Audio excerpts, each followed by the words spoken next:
Washing మెషిన్లు ఇస్తే అవి కూడా తీసేశాడు. ఇంకో పక్కన మహిళలకు పారిశ్రామిక రాయితీలు ఇస్తే అవి తీసేశాడు. థ్రిఫ్ట్ ఫండ్ పోయింది చేనేత కార్మికులకి, నేత కార్మికులకి ట్రైనింగ్ ప్రోగ్రాం పోయింది, చేనేత కార్మికులకు పావలా వడ్డీ రుణాలు పోయినాయి, నూలు కొనుగోలు సబ్సిడీస్ అది కూడా పోయింది. నేషనల్ హ్యాండ్లూమ్స్ డెవలప్మెంట్ ప్రోగ్రాం ద్వారా కేంద్రం ఇచ్చే సబ్సిడీలు పూర్తిగా రద్దు చేశాడు. కొత్తగా మగ్గాలు ఇచ్చేదాన్ని కూడా రద్దు చేశాడు. మల్బరీ తోటలు కూడా ప్రోత్సాహం ఇవ్వకుండా రద్దు చేసే పరిస్థితి వచ్చారు. వీవర్స్ క్రెడిట్ కార్డు స్కీమ్ రద్దు చేశాడు. ఆప్కో ద్వారా చేనేతలకు వస్త్రాల కొనుగోలు కూడా రద్దు చేసే పరిస్థితికి వచ్చాడు. గీత కార్మికుల సొసైటీలకు ఆర్థిక సహాయం రద్దు చేశారు. ఈత తాటి చెట్ల పెంపకానికి ప్రోత్సాహం రద్దు చేశారు. గొర్రెలు మేకల పెంపకానికి ప్రోత్సాహం రద్దు చేశారు. National backward classes finance development corporation ద్వారా వచ్చే రుణాలు ఒక్క పైసా తీసుకురాలేదు.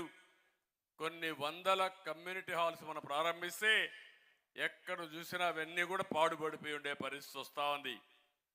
నేను అడుగుతున్నా ఈ ముఖ్యమంత్రిని, మీరు ఆ రోజు 15,000 సంవత్సరానికి ఇస్తానని మీరే చెప్పారు. ఇవ్వకుండా మళ్ళీ బీసీ సాధికార యాత్రని ఊర్లు తిరిగే హక్కు నీకు ఎవడిచ్చాడని అడుగుతున్నా. ఈ 5 సంవత్సరాలకు 75,000 కోట్ల రూపాయలు మా బీసీలకు అప్పు ఉన్నారు, మీరు రుణపడున్నావు. మొట్టమొదటిసారిగా 75,000 కోట్ల రూపాయలు ఖర్చు పెట్టి మాట నిలబెట్టుకుని మళ్ళీ ఓటు అడగమని సవాలు విసురుతున్నానని చెప్పి కూడా మీకు తెలియజేస్తున్నా. మీరు ఈ విషయం అడగాలి. మోసం చేయడంలో దిట్ట, అబద్ధాలు చెప్పడంలో దిట్ట ఈ ముఖ్యమంత్రి. చెప్పిన అబద్ధం చెప్పకుండా కన్నార్పకుండా చెప్పేస్తూనే ఉంటాడు. అంటే మనందరం నమ్మాలనే ఉద్దేశంతో. ఇంకో పక్క ఆర్థిక ఎదుగుదల కోసం అన్ని వర్గాల్లో 50% బీసీలకు ఇస్తా అన్నాడు. ఇచ్చాడా? మీ దగ్గరుండే పనులన్నీ లాగేసుకున్నారు, అవునా కాదా? మొత్తం కొంతమంది మొనోపలి చేసి వాళ్ళు ఇష్ట ప్రకారం చేసే పరిస్థితికి వచ్చారు. ఇంకో పక్కన బీసీ కార్పొరేషన్ నిధులిచ్చి ఆర్థికంగా పరిపుష్టి చేస్తామన్నారు. ఈరోజు నిర్వీర్యం చేసే పరిస్థితికి వచ్చారు. చేపల వేట నిషేధ సమయంలో 10,000 రూపాయలు, వేట సమయంలో మరణించిన వారికి 10 లక్షల బీమా ఇస్తా అన్నాడు. ఇచ్చాడా అని మిమ్మల్ని అడుగుతున్నా. ఇంకో పక్కన మీరు చూస్తే వైఎస్ఆర్ బీమా ద్వారా 5 లక్షల రూపాయలు ఇస్తా అన్నాడు. అది కూడా ఇవ్వాలా?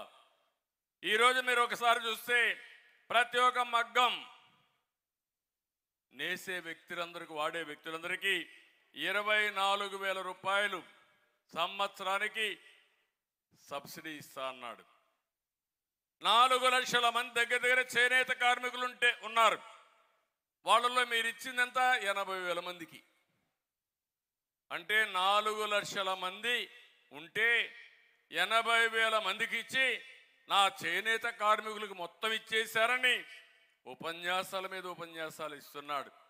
ఈయనిచ్చేది 10% అరాకొర. అది కూడా వాళ్ళ పేపర్లో అడ్వర్టైజ్మెంట్ ఇచ్చుకోవడానికి ఈ కార్యక్రమం చేస్తూ ఉంటాడు.